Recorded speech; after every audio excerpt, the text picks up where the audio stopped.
everyone, I'm Carla Parris, entertainment and sports lawyer.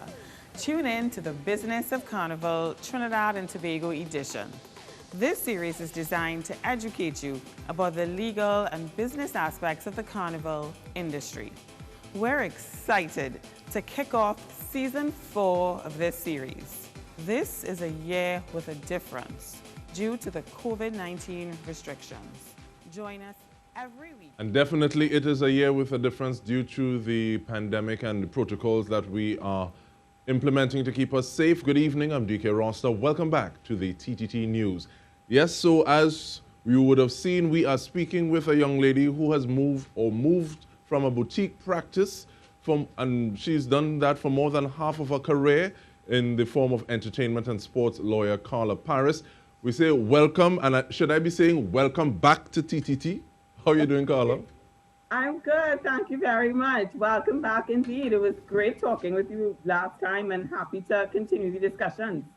Definitely. Now, one thing, I don't want to say sheep and goats, but at the same time, it seems as though there's a difference between being popular and being able to monetize your brand or product or service. So I think that's what we want to start off with. Thanks, and help us put that in perspective a little bit. Well, I mean, I think you put it very, very well in that there's a distinct difference between popularity and monetization. So a lot of people think that they are one and the same, but the reality is you can be very well known as an entertainer, a fashion designer, really in any sphere in the carnival industry, but be generating little to no real revenue or long-term income or sustainable income. And that's what we are all, or we all should be striving towards, real sustainable wealth. And what are some of the structures that you would have discussed, covered with individuals that you would put in place to kind of bolster, create or maintain that money-making apparatus so that it's sustainable, using that word that you did? Well, this is why we have, created season 4 of the show, to really kind of zone in on what persons in the industry across the music sector, fashion and events, what have these 4 guests who we've handpicked done to really assist them in continuing to generate revenue despite the pandemic, despite the fact that Carnival is not existing in the way that they have been accustomed to.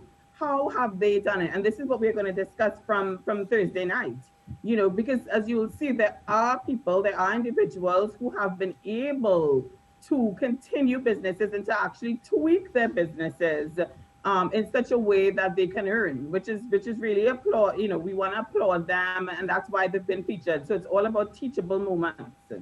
And I'm not going to ask you who are some of those people that you're speaking with, chopping it up with as yet, or I might do that a little later, but I want you to break down those connections for me, please. And when I say connections, I mean, as an artist or a creative in Carnival or the creative sector in general, do I now just get to focus on what it is I do, what people know me for? Do I just sing? Do I just write?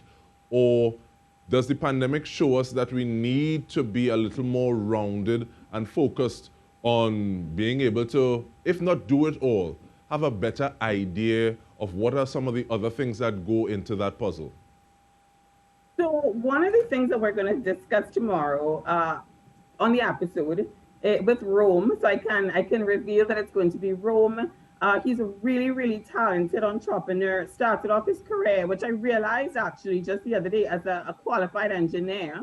10 years in the engineering industry, and when Petrotrin closed down, he made the bold move to go full-time into the entertainment industry, and he said it's done very well for his career, So what we talk about with him and in terms of his pivots and some of these structures that he put in place, we're kind of very quickly realizing that relying on the live industry to open back up was not going to work for him. So he sat down with his team to figure out how can we generate income and how can we continue to earn on these digital platforms. So you would see now that he's heavily involved in many of the virtual events that are taking place as an event host. He is involved in many of the online series that you would see with many of his brands. He's an endorsee of Digicel and many others. And they, of course, as you would know, have been having virtual concerts and so on. So he's reconstructed his entire his the basis of his business to now be one that can operate not just on the physical sphere but also digitally. And we discussed that with all of our various guests.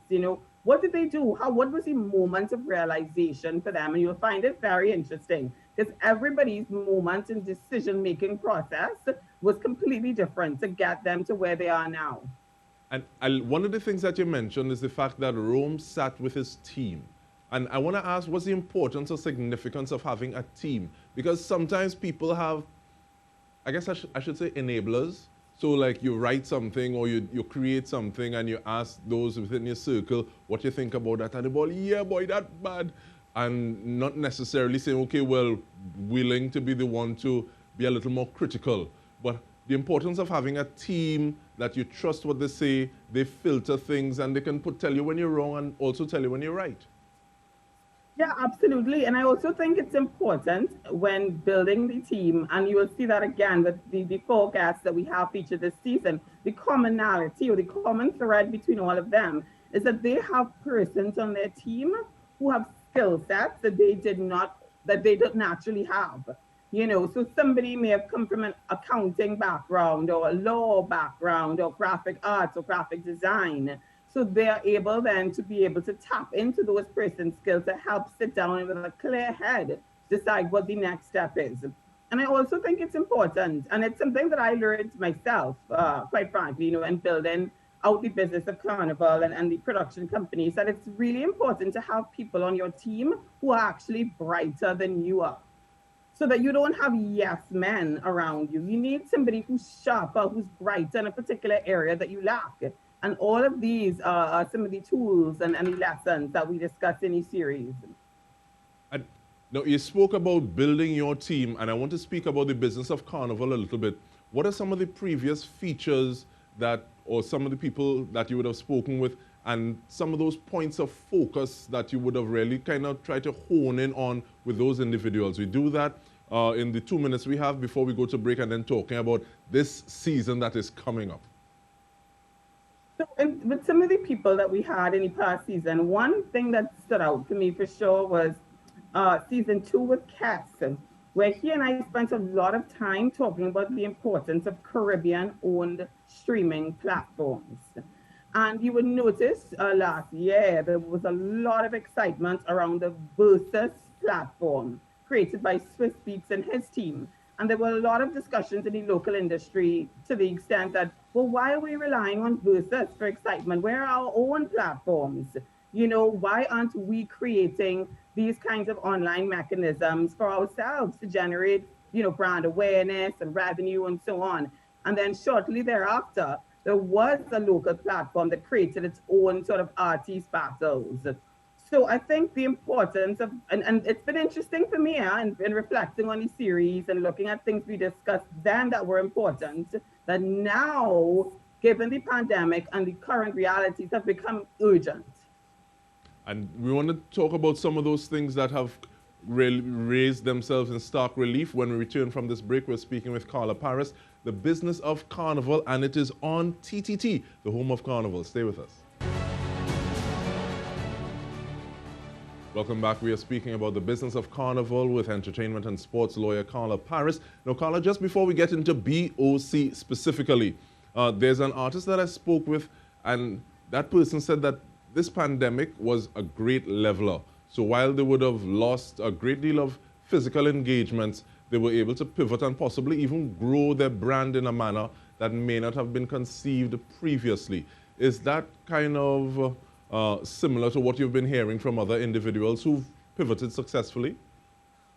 Yeah, I mean, the thing is, I think the pandemic created or allowed for you to really understand yourself and how you react to disaster.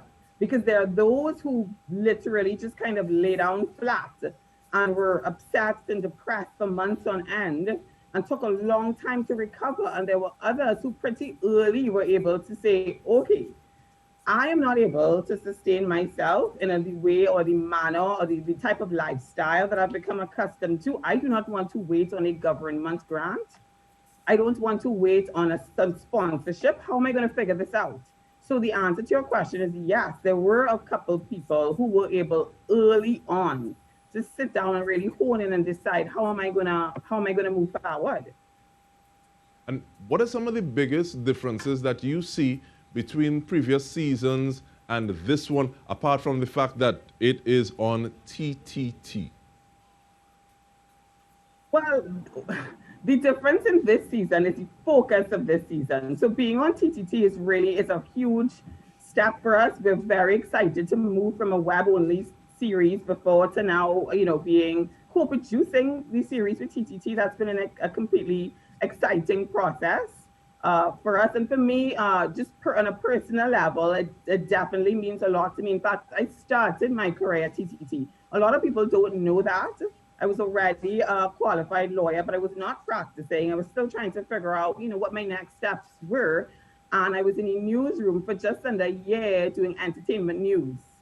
So to come back now in a completely different sphere, it just shows you how life is all full circle, But in terms of the distinction in the series, the distinction is that we are really now getting an opportunity to talk with these various entrepreneurs in the carnival sector about some of the things they should have been doing all along, which is putting aside emergency funds, which is putting contractual structures in place in your business, written agreements with your team members, endorsement deals properly drafted with sponsors, creating auxiliary and new streams of income outside of performances, outside of what you do day to day. And now all of these things, it's very interesting for me to see these things come to life, because I would have been discussing this not just on the show, but with the entertainment industry, with clients for years.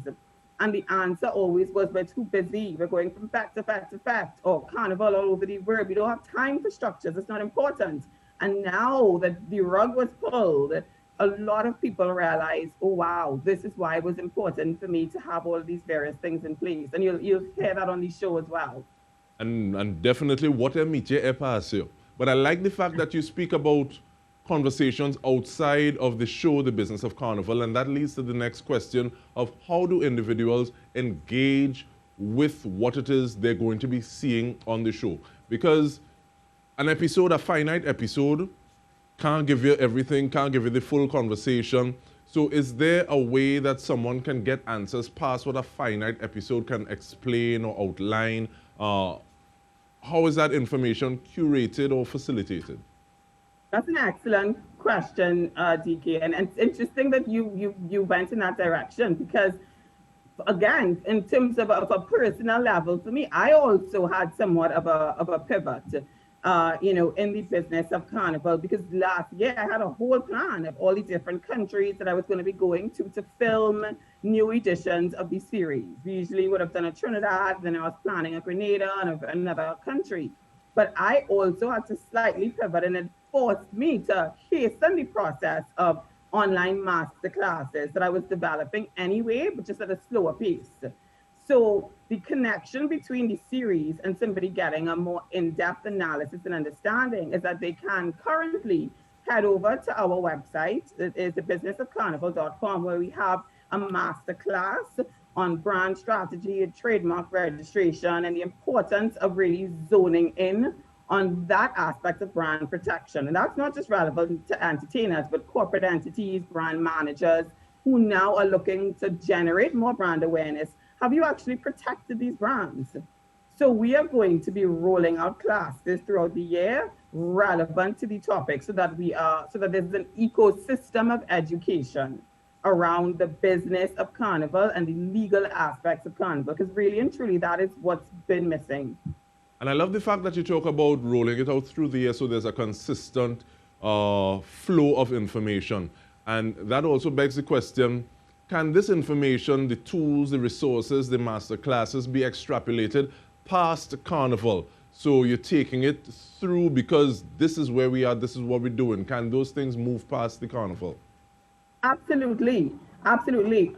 Anybody in the entertainment industry can access our classes. In fact, that's what I found last year, that a lot of the persons taking the master class were in all aspects of the country. because brand managers belong to any industry, food and beverages, agriculture, sports. You need to know how to protect your brand. So many of the tools that we teach in the series, and I want to stress it's an educational series, apply really to any entrepreneur. Any entrepreneur needs to understand a basic contract, needs to understand deal making, needs to understand the distinction in a team, and so on. And most importantly, any entrepreneur in the country right now needs to understand intellectual property law. Are you owning and protecting what you are generating, so that if this continues, we don't know how long it's going to continue, you actually are generating something that you own and not just giving away to somebody, which is what we historically in the Caribbean we have done for years. We create and everybody around the world enjoys it, but we don't actually benefit from it. And I love the fact that this is being done here, because people talk about the Mecca of Carnival, people talk about this and that, but at the same time, the proof of the pudding is in the eating.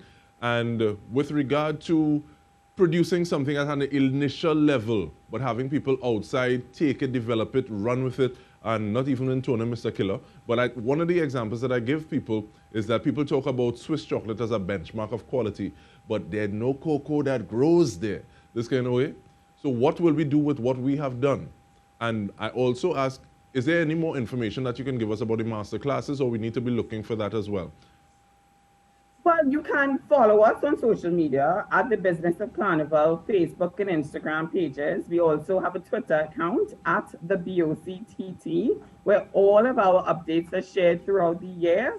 And of course, head on to the website where you will get information on upcoming classes, and you can subscribe, most importantly, to our mailing list where you will be updated on content, educational content, individual classes, master classes, and courses. Right, and finally, I want to ask, how many guests are you looking at in this series? And are there different or specific themes that you plan to touch on that you can share with us? Yes, that's a good question again. So it's 4 guests that we have this season. We have 1 guest per week, which starts tomorrow. And the themes are I make a lot of efforts to create themes that I think will be really relevant to a particular year. So this year, everybody, whether you're an entrepreneur or a company, you want to understand what exactly is my role in generating monies for my company. How do I earn? So the first theme is sponsorship, the pivots in sponsorship, the pivots in that realm. The second theme we are looking at is in relation to the whole question of fashion design and costume design. How do you pivot if you were a carnival costume designer? How are you going to earn now with the tools that you have used? You know, because you don't just have to create costumes. You can now go into luxury wear, lounge wear, at-home wear. But what agreements are you putting in place to earn? And then we touch on the music industry and the pivots involved there, going from just live performances to online streaming and that type of thing, you know? So it's a whole host of various themes interspersed throughout the 4 weeks, which is a really exciting week. And I really encourage everybody to join us at TTT at 7:30 and join the discussions. So we want to thank you so much, Carla Parris, entertainment and sports lawyer, businessofcarnival.com. And we're looking at topics such as sponsorship, pivoting as a designer, and pivoting in the music industry to a virtual platform. And we thank you for the work that you are doing. Remember, you can tune into the Business of Carnival on TTT. And on behalf of the entire news team, we want to thank you for joining us. I'm DK Rosta. Have a good night.